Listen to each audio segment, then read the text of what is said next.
Hola, bienvenidos todos a esta clase algo experimental que han tenido a bien encomendarme.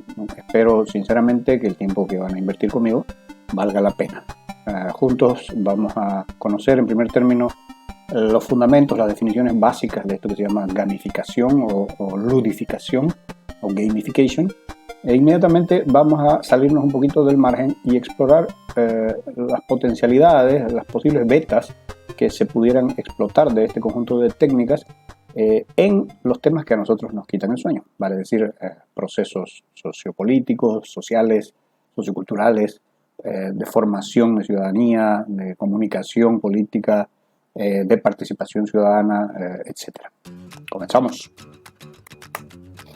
En primer término me voy a presentar muy brevemente. Soy José Antonio Prado, de formación ingeniero de sonido, pero hace 15 años que ejerzo más bien de activista, ciudadano, de educador, de investigador y un poco de todo en el ámbito de la convivencia urbana.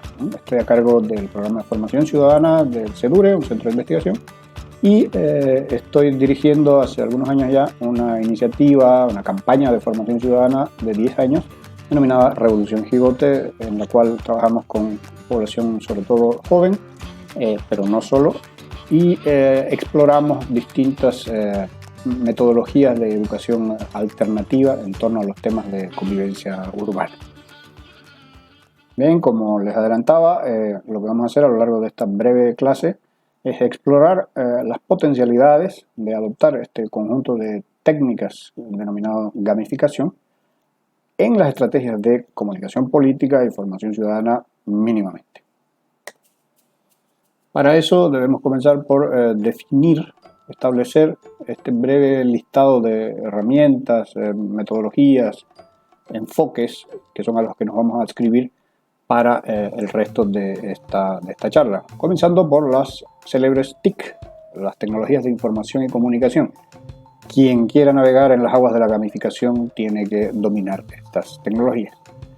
En segundo término está esta cosa tan rara, el UX y el UI, que en realidad no son algo tan complicado, sino básicamente el UX o UX es el User Experience, la experiencia que tiene el usuario, ¿no es cierto?, al usar un producto, un sistema, una herramienta que, aparte de que funcione bien, influye en su estado de ánimo. Es decir, una buena UX hace que el usuario no solo logre su cometido con eficiencia, sino que se sienta realizado, feliz y motivado.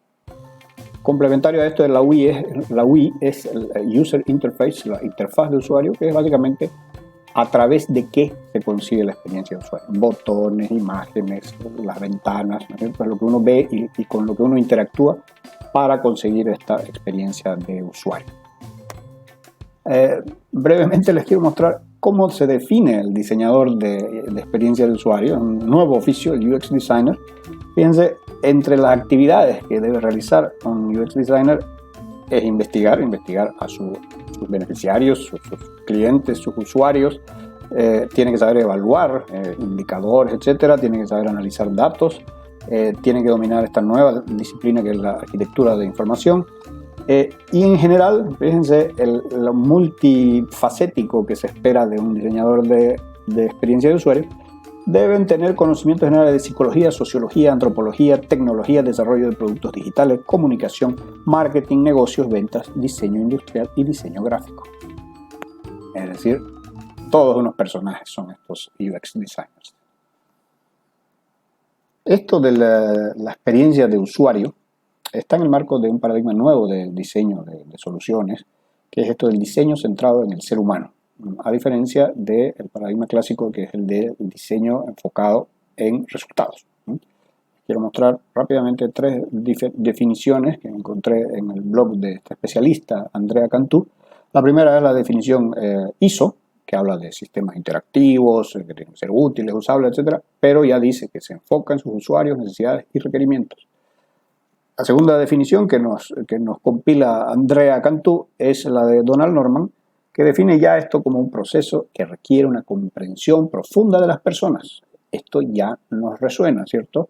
Comienza observando al futuro usuario y usa esas observaciones bien digeridas para determinar qué necesita ese usuario y luego realimentar ese proceso con el usuario hasta encontrar las soluciones, para que haya un win-win, que llaman los gringos, ¿no es cierto? Ganar, ganar. Y la tercera definición, que es la más simple pero es muy bonita, que es la de esta misma especialista, que dice que es la filosofía de creación de un producto o servicio que toma en cuenta desde la concepción y durante el desarrollo al usuario final. Todo el proceso de desarrollo está el usuario en el centro. Eso es lo importante. Por último, en esta nuestra maleta de herramientas para esta clase, tenemos el Octalysis, que es el nombre que le ha dado Yu-Kai Chou a su propuesta de metodología de aplicación de la gamificación. Él lo llama un framework, un marco, y que es el que vamos a adoptar y es el que yo he estado estudiando, pero aclarándoles que hay varios. Este es el que a mí me ha parecido el más intuitivo y me parece una buena puerta de entrada al mundo de la gamificación. Bien, pero antes de sumergirnos en los aspectos operativos, metodológicos de la gamificación, les recuerdo que a nosotros nos interesa aterrizar, es decir, queremos explorar, experimentar la aplicabilidad de estas técnicas. Entonces necesitamos un problema para jugar, ¿no? Les recuerdo que para hacer bien las cosas, el punto de partida es definir bien el problema, acotarlo, describirlo, entenderlo. Y eso se hace a través de un proceso de diagnóstico que estoy seguro ustedes conocen mejor que yo. Yo les planteo aquí un problema para jugar, que se manifiesta con los siguientes síntomas. En el ámbito de la administración del Estado y del poder político, índices sumamente severos y que se agravan de corrupción, de autoritarismo, una cultura de manejo del poder prebendal, caudillista, el populismo está pero en su auge, y esto ha llevado progresivamente a una gravísima desinstitucionalización. En el ámbito de la ciudadanía, el efecto visible de todo este proceso de degradación son niveles muy altos de apatía ciudadana, acompañada de mucha desconfianza. La confianza en las instituciones, la confianza interpersonal en el otro, en el desconocido, en el vecino, están por los suelos, en niveles que yo no había visto. Tenemos, digamos, como efecto visible general una democracia muy vulnerable y de muy baja calidad. ¿Okay? Esos son los síntomas que yo les planteo como problema, y el problema en sí, el diagnóstico, digamos, sería nuestra democracia representativa, el componente de representación de la democracia está en crisis. Yo diría una crisis terminal. Este no es un fenómeno local ni nuevo, es un fenómeno que lleva ya una década o más y es global. Ahora, muchas veces cometemos la equivocación de, en el proceso ingenieril de simplificar la maquinaria para entenderla, nos pasa como le pasa a quien desarma un reloj de estos antiguos, ¿no? Uno lo desarma, entiende qué bonito y todo, pero después hay que volverlo a armar. Y cuando el sistema es complejo, ese método no es el mejor, porque sobran piezas. Y el gran problema, digamos, desde el punto de vista conceptual, es que tendemos a ver la realidad como unidireccional, lineal, y no como un ciclo, ¿no es cierto?, en lo que causas y efectos se retroalimentan. La realidad no es ni lineal ni es simple, por mucho que nos pese. La realidad es, según la teoría de sistemas, por lo menos esta definición, es lo que se llama un sistema complejo. Y es un sistema complejo retroalimentado en diversos loops y es multicausal, multinodal, por mucho que nos pese de nuevo. Yo les he preparado un pequeño juego, una simulación de sistemas, justamente para que exploremos esta definición de sistemas complejos. Aquí lo tenemos. Si ustedes se fijan, esto que estoy planteando aquí obviamente no es un sistema exhaustivamente bien modelado, pero me va a servir para discutir con ustedes esto de la multicausalidad de un sistema complejo. Por ejemplo, la participación ciudadana tiene incidencia sobre la transparencia de la gestión pública, y en general la transparencia. A mayor participación ciudadana, mayor transparencia. A mayor transparencia, menor corrupción. A menor corrupción, mayor confianza. Esto que decíamos, ¿no? Que tan severamente dañada está. Y lo mismo, la transparencia también aumenta de manera directa la confianza. Ahora, la corrupción, al empeorar, aumenta la desigualdad, porque los recursos se van para los amigos. Al aumentar la corrupción también disminuye la calidad de la democracia. Al aumentar la corrupción disminuye la calidad de gobierno, de gobernanza. Y, como ya decíamos, disminuye la confianza general, ¿no? La cultura prebendalista, ¿qué efectos tiene? El prebendalismo, obviamente, uno de sus efectos más fuertes es disminuir la cultura ciudadana, porque el poder nos acostumbra a tener siempre la mano tendida y a aplaudir y agradecer cuando hacen su trabajo los políticos. Eso es prebendalismo puro, ¿no? Entonces, a mayor prebendalismo, menor cultura ciudadana. Es antieducación. Lo mismo con la calidad del gobierno. Mientras más prebendalista, menor calidad tendrá el gobierno. Y la calidad de la democracia también disminuye a mayor cultura prebendal, ¿no? He incluido aquí un factor que he definido como terraplanismo, en el que estoy englobando todas estas conspiranoias anti el negacionismo, el anticientificismo, la superstición, etc. Y el severo, grave efecto que tiene sobre, por ejemplo, la confianza. Es decir, si yo creo en teorías de la conspiración, obviamente dejo de confiar en, por ejemplo, la OMS me quiere matar y por eso no le voy a creer al comité científico del gobierno, ¿no? Porque creo en una conspiración y me tomo todo el dióxido de cloro.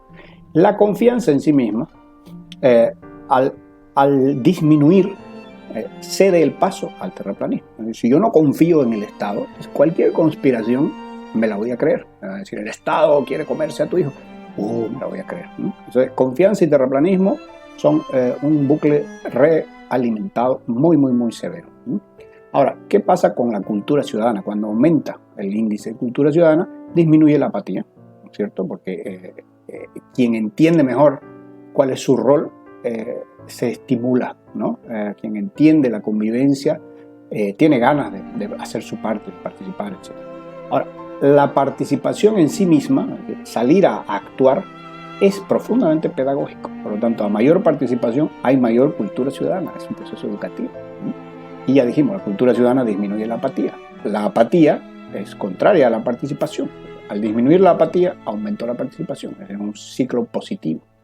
Entonces, vamos a echarlo a andar esto para que vean más o menos los efectos. Esto es obviamente un modelo simplificado. Vamos a comenzar con aumentar un poquito el nivel de terraplanismo y ver qué pasa.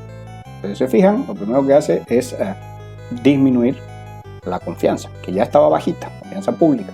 Al disminuir la confianza, disminuye la calidad de la democracia, vuelve a aumentar el terraplanismo y aumenta la apatía.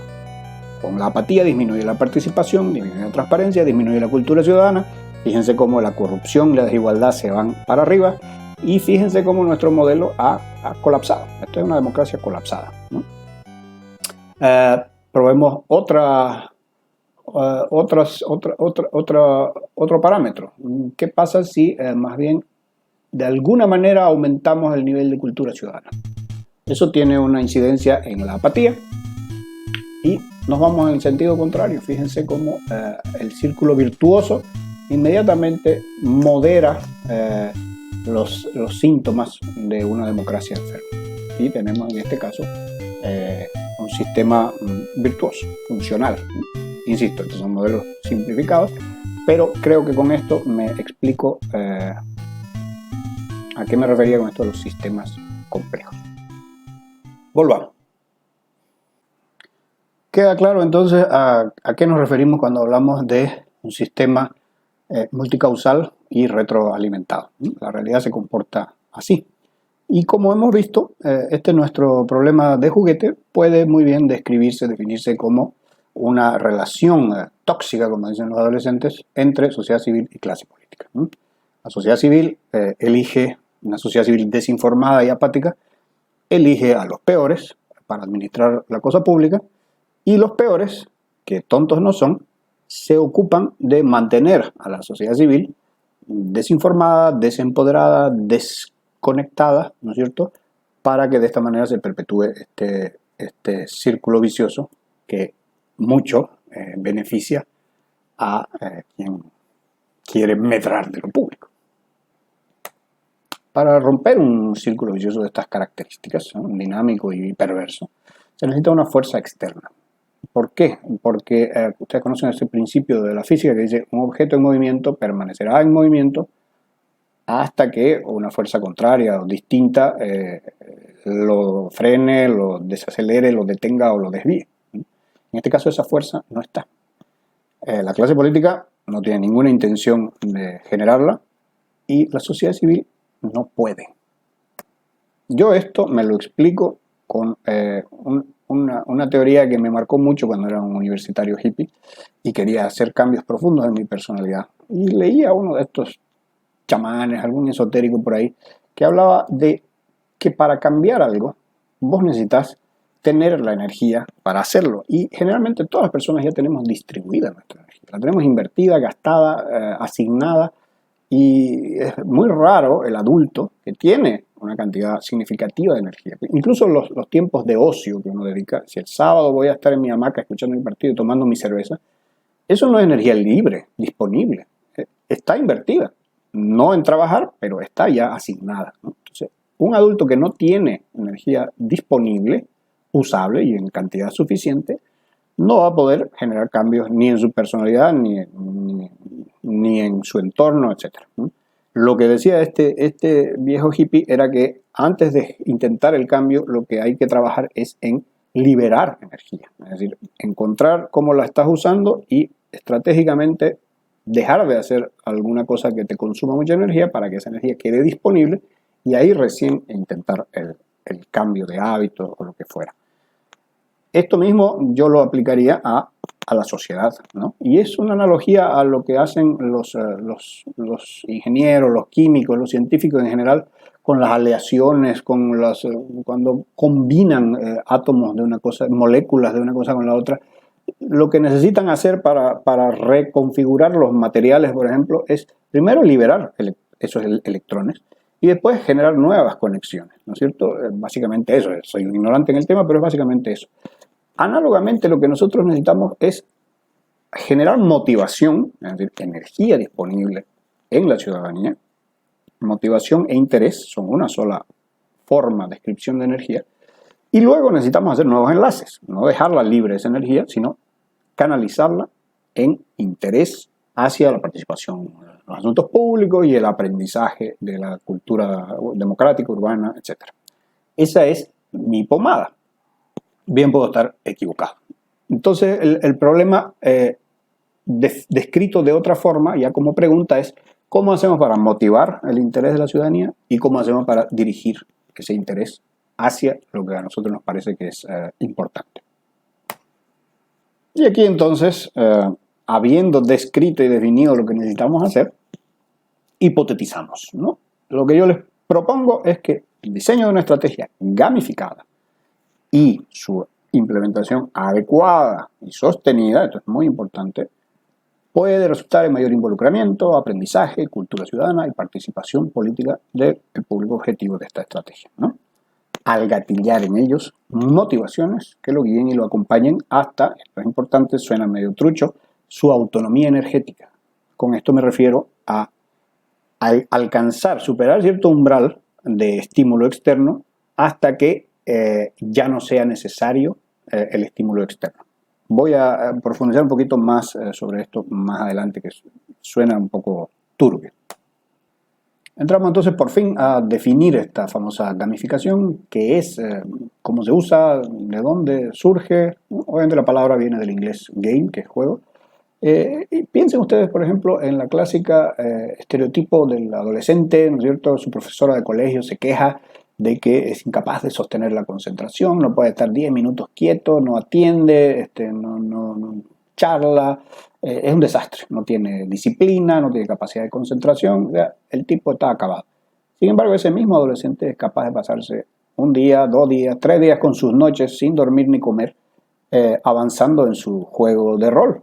porque tiene que vencer a un dragón, porque tiene que conseguir una espada o una capa invisible, porque están sus amigos ahí, su equipo, ¿cómo se llama? Su clan con los que tiene que avanzar en cierta misión, y no necesita ningún estímulo exterior para cumplir con sus metas, usando impresionante capacidad de concentración, creatividad para resolver problemas, capacidades sociales de pedir ayuda, de asociarse, es decir, todo eso que no hace en el colegio, en la clase de historia, que efectivamente a los 10 minutos ya está en otra, en el juego sí lo hace, es decir, sí se concentra, sí resuelve, sí se enfoca, sí trabaja, prioriza. ¿Por qué? Y eso no es solo a adolescentes, era un ejemplo. La pregunta era, ¿por qué jugar, a diferencia de las actividades, digamos, obligatorias, ¿no? del trabajo, etcétera, que necesitan que uno lo empujen o uno necesita tener el estímulo externo de que, bueno, para ganarme mi sueldo tengo que hacer esto que me aburre, que no me gusta? Y a diferencia de eso, el juego nos impulsa, nos mueve, nos estimula. No necesitamos que nos empujen a divertirnos. Lo hacemos motivados por la misma experiencia. Ese punto es clave, ¿no? Eso es lo que descubrieron los teóricos de la gamificación hace varios años ya. Y aquí nuestro amigo Yu-Kai Chou, ¿no es cierto?, el creador de Octalysis, que vamos a conocer, dice simplemente, los juegos no tienen otro propósito que complacer al individuo que los juega. Y ahí está el quid de la cuestión. Aquí está la definición más bien de Wikipedia, que dice la ludificación, que está en castellano correcto, tiene por objeto introducir estructuras creativas e innovadoras provenientes de los juegos para convertir una actividad a priori aburrida en otra actividad que motive a la persona a participar. En este sentido se ha definido que la ludificación pretende persuadir a la persona para convertir una tarea en un reto atractivo que merezca la pena continuar. He destacado esas dos frases porque fíjense que es la propia actividad gamificada, es la propia actividad en juego la que motiva a participar. No es una motivación externa. Y lo mismo, el simple reto hace que merezca la pena continuar. Esto es medular. Y si ustedes recuerdan, esto de la motivación a participar, esto de centrarse en la persona para que quiera continuar, para que se divierta, etcétera, etcétera, corresponde al diseño centrado en el ser humano. Yu-Kai Chou, nuestro gurú, dice que el diseño centrado en el ser humano es un proceso que optimiza la motivación humana en un sistema en contraposición a la pura eficiencia. Es decir, que la metodología de gamificación corresponde a este tipo de diseño, centrado en el ser humano, centrado, enfocado en la motivación particularmente. Nos acercamos entonces, como en espiral, a el Octalysis, al marco, al modelo conceptual operativo para aplicar la gamificación. Dos frasecitas de Yu-Kai Chou, nuestro gurú de la gamificación, en un artículo que explica el proceso, cómo construyó este framework. Dice, yo vi que los juegos son divertidos porque apelan a ciertos core drives, ahorita vamos a traducir eso, que están dentro nuestro y que nos motivan, cuando son estimulados, a realizar ciertas actividades. Ojo ahí. Y luego dice, también noté que los juegos que nos impulsan hacia adelante lo hacen de manera diferente, básicamente en dos extremos, ¿no? Algunas nos hacen sentir inspirados y empoderados, y otras nos impulsan de una manera manipuladora y obsesiva. ¿Okay? Es importante esto. Ahora veamos un poquito de esto de los core drives. Es complicado generalmente traducir. Hay muchas palabras como accountability, por ejemplo, en inglés, que no tiene buena traducción. Entonces, aquí hay las traducciones de Google. Si ustedes se fijan, core, esto es fácil, ¿no es cierto? Es núcleo, ¿no? El core es el núcleo, es el centro, el corazón, la esencia, la entraña, ¿no? Y drive, por otro lado, es, si ustedes se fijan, el impulso, el empuje, el avance, el dinamismo, la energía, ¿no? Es decir, el estímulo. O sea, un core drive de una persona es un un impulso vital o un impulso básico. Vamos entonces por fin a conocer el famoso Octalysis, este framework creado por nuestro gurú Yukai Chou, que tiene representación gráfica en un octágono, en cuyos vértices el gurú ha ubicado los 8 motivadores básicos, core drives, que él ha identificado como el abanico completo para trabajar en la gamificación. Ahora, si bien esto tiene origen en los juegos, es decir, al estudiar el comportamiento de las personas cuando juegan, esto se hace evidente, la aplicabilidad de esto es general, es global. Y ese es justamente el chiste de la gamificación, como vimos en la definición. No es convertir todo en un juego, es tomar componentes de los juegos y aplicarlos a actividades que no son juegos. Vamos entonces a explorarlos uno por uno estos indicadores de manera más o menos somera, pero para que los conozcan y vean qué bien pensados que están. El primero de ellos, el número 1, es el llamado meaning, significado. Este se activa cuando sentimos que lo que estamos haciendo es para la historia, es importante, nos sentimos únicos, nos sentimos llamados por el destino, que estamos cambiando el mundo, que estamos contribuyendo a la sociedad, en fin, de acuerdo a nuestros valores. Este se activa ante esa sensación, ante sentirse trascendente. El segundo, el core drive, el accomplishment que se llama, o sea, los logros, el logro, la realización, es el que se activa justamente cuando sentimos que estamos progresando, que estamos avanzando. Cuando logramos algo, nos dan ¿cómo se llama? Un premio, una medalla, unos puntos, subimos de nivel, cuando vemos la barra de progreso y nos sentimos que realmente estamos yendo a alguna parte, avance. Es cada uno de esos logros nos motiva a seguir. Es el core drive número 2 de accomplishment, logro, realización. El tercero, que llaman someramente empowerment, en realidad se refiere, no es empoderamiento, sino es empoderamiento de la creatividad, el potenciamiento de la creatividad. Y el feedback, la respuesta, la realimentación a lo que haces, ¿no?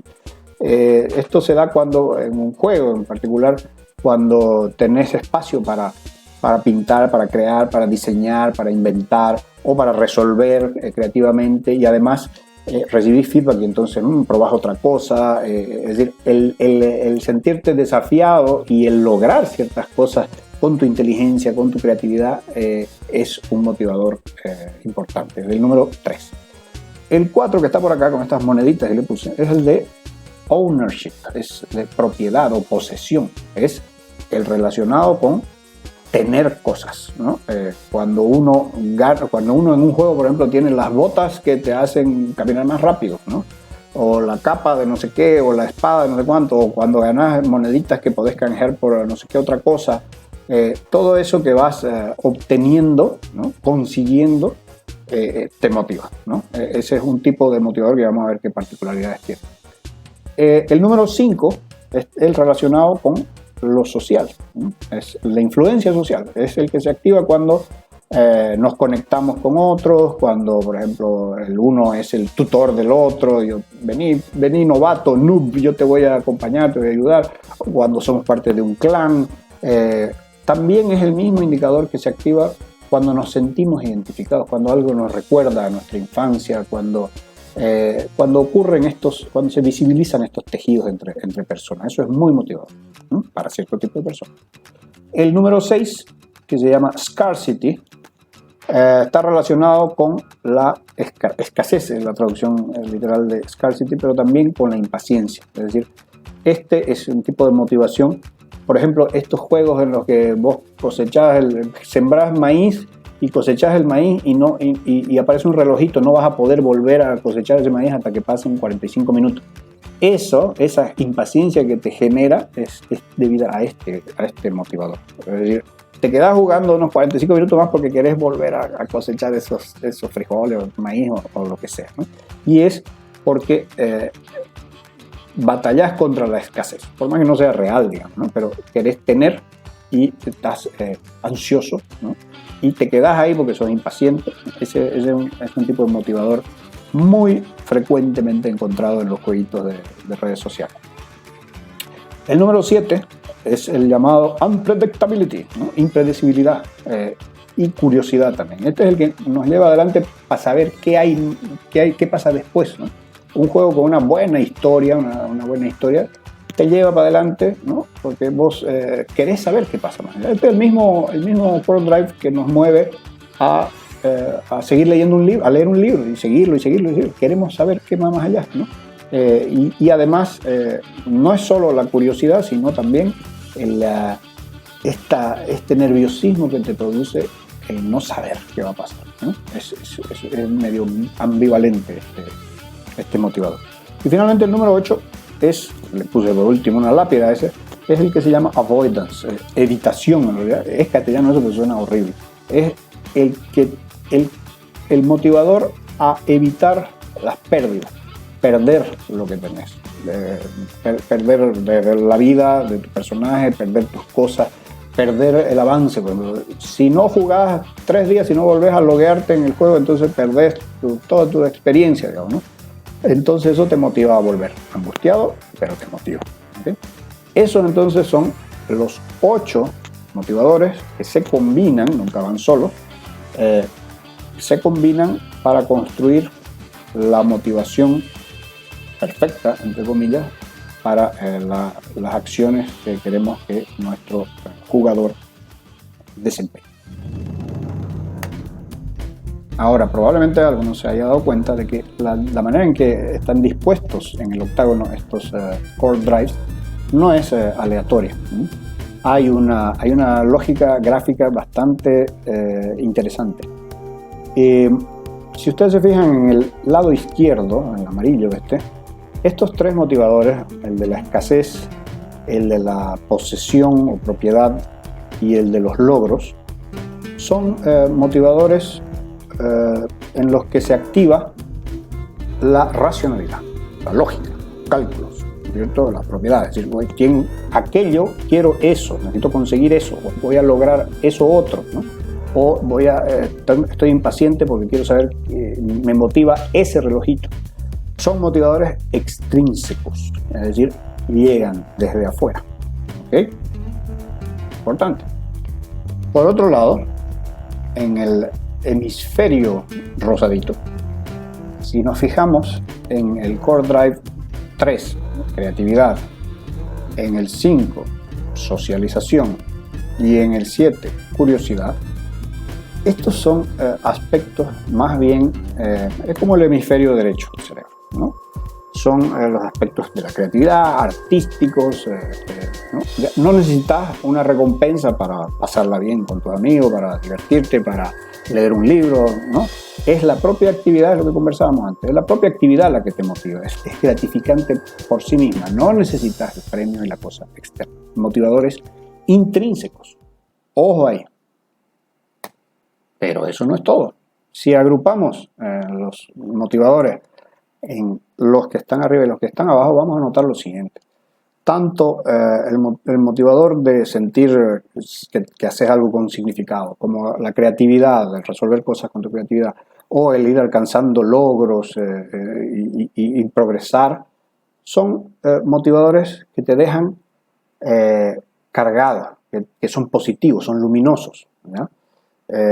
Por otro lado, aquellos del lado inferior, de la parte inferior del octágono, tanto la impaciencia por evitar la escasez, o el miedo de perder, o la inseguridad, el nerviosismo por no saber lo que viene, son motivadores de tipo oscuro, ¿ya? Te dejan con mal sabor de boca, son angustiantes, ¿ya?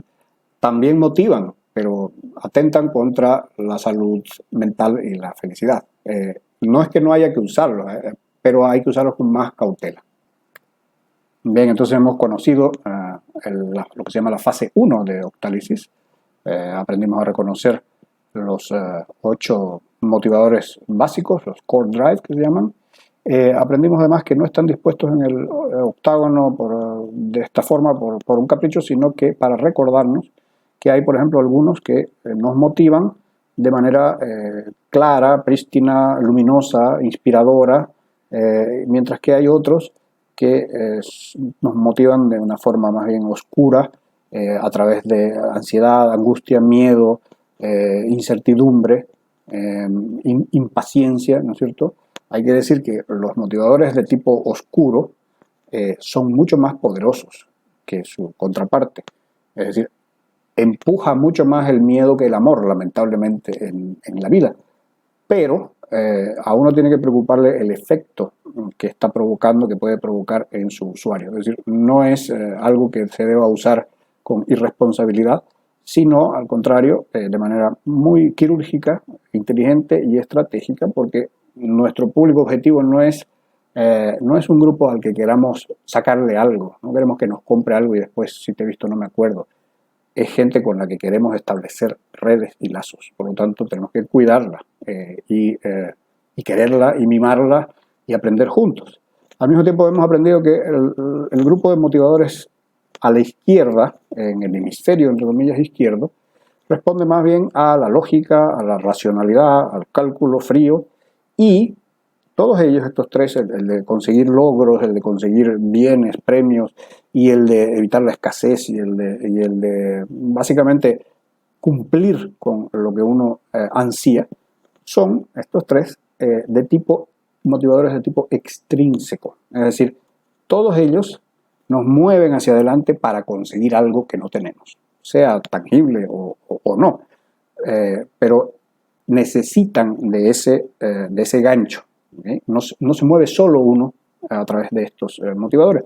Por el contrario, aquellos que están en el lado derecho, en el lado rosado, la creatividad, las relaciones sociales, la curiosidad, son más bien motivadores que no necesitan ningún estímulo. Uno no se reúne con sus amigos porque haya un premio en alguna parte, o uno no crea, no pinta, no dibuja, no canta para conseguir subir de nivel o una cosa así, sino que la actividad en sí misma es motivadora, contiene la motivación. Se llama motivador, los tres estos se llaman motivadores intrínsecos, es decir, están dentro, están amarrados, anclados a la misma actividad, al mismo motivador. Por lo tanto, este es el que nos interesa más si recordamos que el problema que habíamos definido es que necesitamos fuerzas para romper un círculo vicioso, fuerzas que la sociedad civil no tiene disponibles en este momento. Y por lo tanto, si bien tiene que haber un proceso, una ayuda, un empujoncito para hacer temblar este círculo vicioso, lo que buscamos es que las personas de la sociedad civil que queremos despertar hacia el debate público tienen que alcanzar un cierto umbral y ser capaces, con nuestra ayuda inicial, de generar su propio estímulo. Es decir, que el hecho de participar en la vida pública sea jugar en sí mismo estimulante. De esa manera, digamos, según mi hipótesis, estaríamos garantizando cierto grado de sostenibilidad de este esfuerzo. Y como sabemos, un proceso social, educativo, etcétera, si no se sostiene, se cae. Y finalmente, el premio a la paciencia, ¿cómo diablos se diseña con Optálisis? Aquí tenemos un flujograma esquemático, los componentes y sus relaciones del ciclo, de la iteración. Empieza obviamente con nuestro jugador, usuario, ciudadano, que ejecuta una secuencia de acciones que se han diseñado y que se espera que ejecute en el orden en que se han diseñado.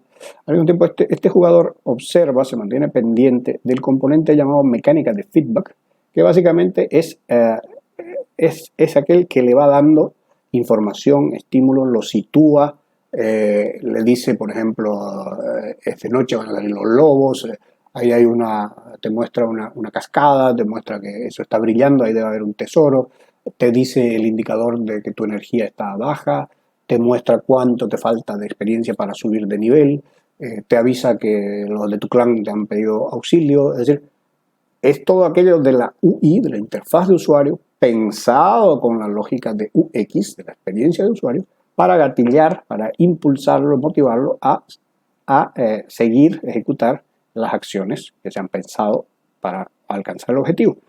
Cuando estas acciones se ejecutan, bien o mal, impactan en los indicadores indicadores, ustedes saben bien, son aquello con lo que medimos el avance hacia nuestro objetivo. Cuando uno define un objetivo, hay que inmediatamente establecer cómo se mide y cómo se calcula, ¿no es cierto? Y en qué escala vamos a necesitar operarlo. También estas acciones resultan o sitúan al usuario en lo que he llamado un logro, digamos, ¿no? Es un hito. Ese logro puede ser positivo o negativo, pero es una consecuencia y pone al usuario en un cierto lugar, que obviamente la mecánica de feedback empuja coincidentemente. Finalmente hay el componente de la recompensa, de la motivación, del premio, ¿no? Que puede estar o no incluida en el logro. Si es una cosa muy simple como registrarse, tal vez no valga la pena una recompensa. Aunque hay, ustedes han jugado estos juegos complejos en los que comienza muy de a poquito, ¿no es cierto? Y el tutorial, uno está ahí, todavía no tiene ni pantalones, y te aparece alguien que te enseña, ¿no? Le dice, mira hacia la izquierda y a la derecha con el botón tal. Uno hace eso y ¡pran! Muy bien, excelente, has subido de nivel y te premia por hacer así y después se va volviendo más complicado, ¿no? Eso es en función de lo que vamos a discutir inmediatamente. Esta es la lista de tareas, el checklist de las tareas para complementar con este flujo, ¿no? Y resolverlo, nutrirlo de los componentes específicos de nuestro sistema o proyecto. En primer término, hay que definir el objetivo de nuestro juego o sistema gamificado, ¿no?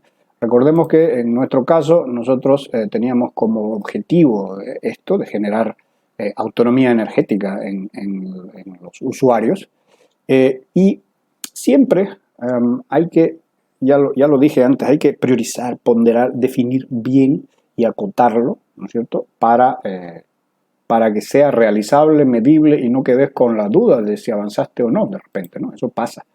En segundo lugar, inmediatamente definido el objetivo, se definen, como decía, los indicadores. ¿Cómo se va a medir aquello?, ¿no? En el caso de que uno quiera que, por ejemplo, el grupo al que me voy a dirigir conozca la Constitución, ¿no es cierto?, hay que ver cómo vamos a medir eso, ¿no es cierto? Una medición inicial, un test, una cosa así, otra intermedia, otra después, y definir qué índice hay, de cuánto a cuánto y cómo lo vas a evaluar. Eso es imprescindible, ¿verdad? En marketing, porque la gamificación se usa muchísimo en marketing, se llama business metrics, ¿no es cierto? Las métricas de la negocia. A continuación está el componente medular de esta metodología. Recordemos que esto es centrado en el usuario, enfocado en las necesidades, en conocerlo profundamente, en poder predecir su comportamiento, en resolver las necesidades o anhelos que tenga, etc. Por lo tanto, hay que definirlo y conocerlo. Todos sabemos además que no existe una solución que sea universal, sino que hay que acotar y hay que afinar el tiro para que resulte efectivo. Una de las miles de metodologías que existen para esto es lo que les voy a mostrar, que es extraída de nuevo de la maleta del marketing, ¿no? Y es lo que llaman los marketineros la definición de el customer persona, o el user persona, o el persona lo usan a forma de arquetipo, ¿ok? Se toma una serie de usuarios, digamos, que uno quiere que sean quienes usen el sistema, ¿no? Perfiles por los que uno quiere que se trabaje, reales, y se empieza a hacerle esta radiografía, ¿no? Por ejemplo, cuáles son sus datos, sus rasgos de personalidad, sus intereses, en este caso dice las razones para usar el producto. Esto hay que sustituirlo en el caso de trabajos de procesos sociales, las razones para comprar el producto, es decir, ir un paso más allá, sus destrezas, su oficio, qué sé yo, y su nivel de manejo de la tecnología. Bueno, a esto yo le he agregado además un componente que hace más particular la persona, que es qué rasgos tiene que la hacen única, que no van a tener otros arquetipos, ¿okay? Esta metodología, que es bastante simple, nos va a dibujar a este arquetipo. Como hacían los griegos con los dioses, qué sé yo, esto es parecido. Nuestro customer persona A tiene estos y estos rasgos y por lo tanto yo puedo predecir cómo va a comportarse. Además recordemos que esto es retroalimentado y siempre consultando, verificando, analizando el comportamiento y satisfacción del usuario. Acto seguido hay que definir aquellas acciones, pasos que queremos que nuestro usuario o jugador siga para avanzar hacia el objetivo, ¿no? Son pasos secuenciales y el orden es vital, ¿no? No son acciones sueltas, sino que es un recorrido, es una secuencia. De nuevo les voy a mostrar una metodología simple del mundo del marketing. En este caso es un User Journey Map que se llama, es básicamente un mapa de recorrido, de viaje del usuario. ¿Ya? Y aquí el caso es de la compra de pasajes de avión, ¿no? Y los pasos son estos. Lo primero es la detección de la necesidad, ¿no? Necesito una vacación. Lo segundo que tiene que hacer es investigar destinos. Lo tercero que esperamos que haga es investigar aerolíneas. Lo cuarto que queremos que haga es investigar el vuelo. Lo quinto es elegir el vuelo. Lo sexto es elegir si tiene que pagar extra por peso de más o si quiere comprar un tenedor, etc. Después vienen todas las cosas, esto no sé exactamente qué es. Luego se espera que añada la información del pasajero. Luego debería pagar, ¿no es cierto? Y finalmente se espera que reciba la confirmación. Esa secuencia, fíjense ustedes que, salvo excepciones, tiene que hacerse en ese orden, nos dice mucho. Cada uno de esos pasos nos da pautas sobre cómo estimular a nuestro usuario, al que ya conocemos. Entonces, fíjense, por ejemplo, aquí hay varios, en este método en particular del marketing, está calificado cómo se siente el usuario, cómo uno prevé que se sienta conociendo el arquetipo en cada paso, ¿no? Cuando decide que se va de vacaciones está chocho. Eligiendo destinos también. Cuando tiene que investigar aerolíneas y vuelos no le gusta. Elige el vuelo, bueno ya. El de los trámites, que no le gusta. Pagar, a nadie le encanta, pero finalmente recibir la confirmación es la gloria, ¿no? Y aquí uno puede ir agregando distintos lanes, carriles con más complementos que ayuden a orientar el diseño. Enseguida tenemos que definir o establecer estos win states que se llaman los logros que les decía, ¿no? Es decir, a dónde te lleva cada acción, ¿no? Dónde quedas parado al término de cada acción, para que quedes listo para la siguiente, ¿no? Enseguida lo que corresponde entonces es definir y diseñar aquello que hemos llamado mecánica de feedback. Aquí hay mucho arte involucrado y obviamente hay muchas posibilidades según aquello con lo que contemos y cuál sea la forma que le estamos dando a nuestro sistema, ¿no?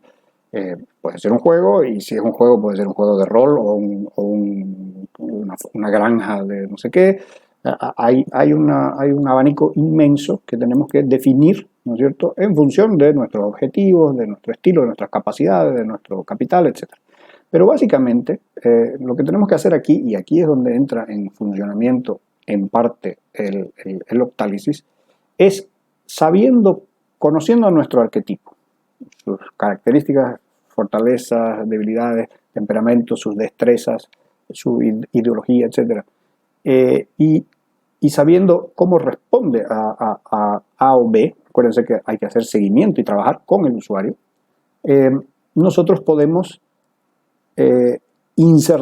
incluir en nuestro feedback, en nuestra máquina de feedback, digamos, incluir los gatilladores que estimulen los core drives, los motivadores básicos de esa persona que tiene más adormecidos, o los que va a necesitar y que no es capaz de generar. Una persona que es antisocial, digamos, que no es buena para relacionarse con los demás, o que se pone nerviosa cuando le piden que sea creativo, etcétera, etcétera, hay que justamente, usando el Octalysis, ¿no es cierto?, complementar aquello que le falta a esa persona. Si yo sé que en cierto momento esa persona se va a aburrir porque no le va a gustar esto o lo otro, entonces yo le tengo que dar algo de lo que le gusta en el momento preciso.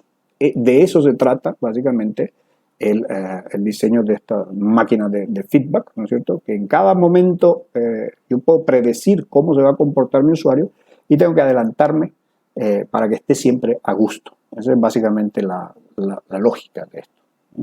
Obviamente, parte de este bloque, que es la mecánica de feedback que acabamos de discutir, es definir con qué gatillos va a operar esa mecánica de feedback. Y finalmente, y relacionado con todo lo anterior, hay que decidir qué tipo de recompensas e incentivos vamos a ir entregando y cuándo, en función de todo lo anterior, ¿no? Conociendo el objetivo que buscamos y conociendo a nuestro usuario. Si es un sistema para niños, pues le daremos juguetes o qué sé yo. Si es una cosa para adultos, pues cumpliremos de acuerdo al usuario. Vamos a construir nuestro sistema en torno a él.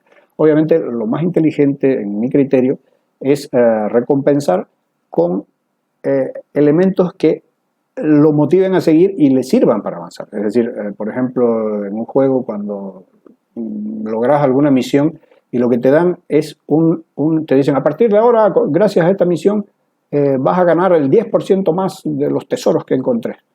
Ese premio es mucho mejor que otros, porque ese te mejora la experiencia, te vuelve más poderoso, ¿no? Y te da ganas de seguir, porque ahora vas a recoger más oro. Es bastante inteligente, ¿no es cierto? Bien, les voy a dar una pequeña miradita, así solo para que se antojen, de la fase 2 y también de la fase 3 de Octalysis. No vamos a desarrollarla, pero es bien interesante. Yo les digo, lleva hasta la fase 5 de Octalysis, se va poniendo sofisticado y muy intrincado. Les quiero mostrar esto porque la verdad es que es bien importante. En primer lugar, está el criterio de las fases, es decir, cuando uno, por ejemplo, encara o aborda o conoce un juego nuevo, si uno es gamer, digamos, tu experiencia no es todo el tiempo igual. Hay fases, ¿no? Más o menos largas una o la otra en función de cada sistema, cada juego. Y las fases que ha identificado nuestro gurú son las siguientes.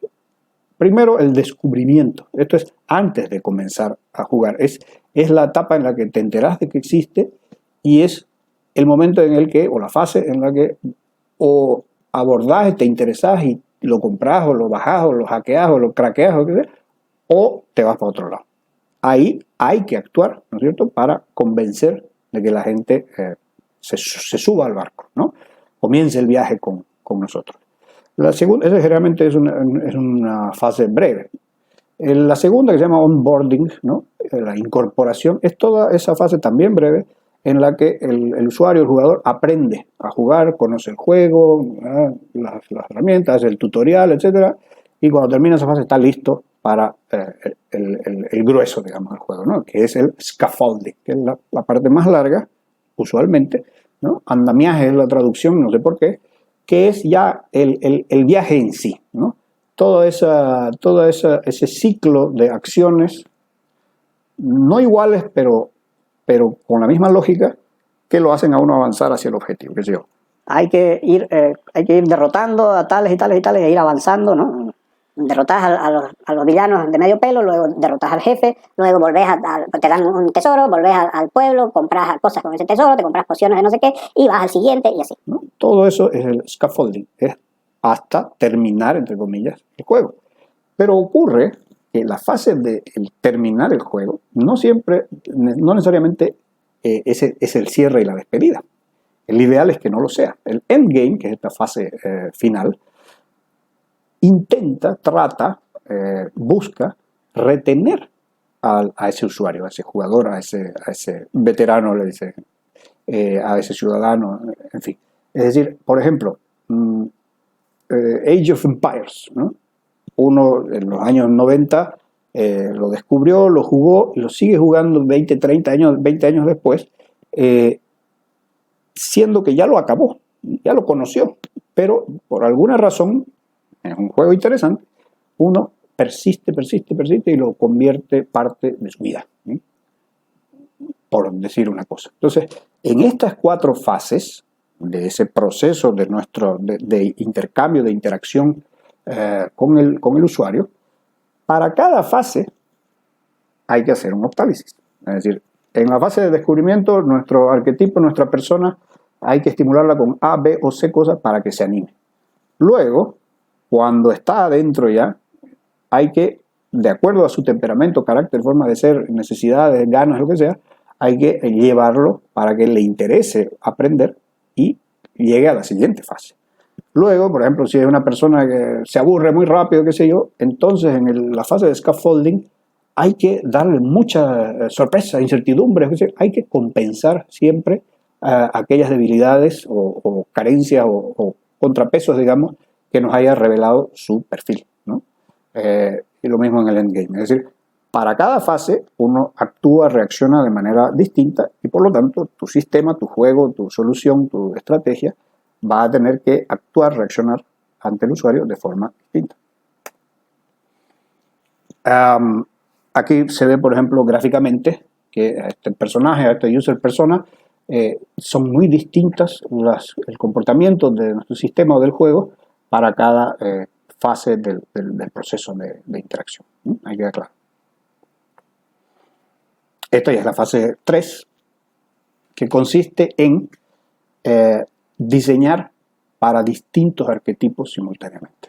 Este tipo de jugadores es un teórico del juego, de la teoría de juego, no me acuerdo su nombre, pero él definió que existen 4 tipos de jugadores, esto es para gamers: los que buscan logros, los que les gusta explorar, los que les gusta socializar y los killers, los que les gusta matar y destruir, ¿no? Entonces, cada uno de ellos se comporta distinto en cada una de las etapas. Por lo tanto, hay que hacer una matriz de Octalysis y arreglárselas para diseñar el juego y el feedback y todo, para que todos ellos encuentren lo que buscan y tengan una buena experiencia de usuario. Ahora les voy a dar un desafío para despedirnos.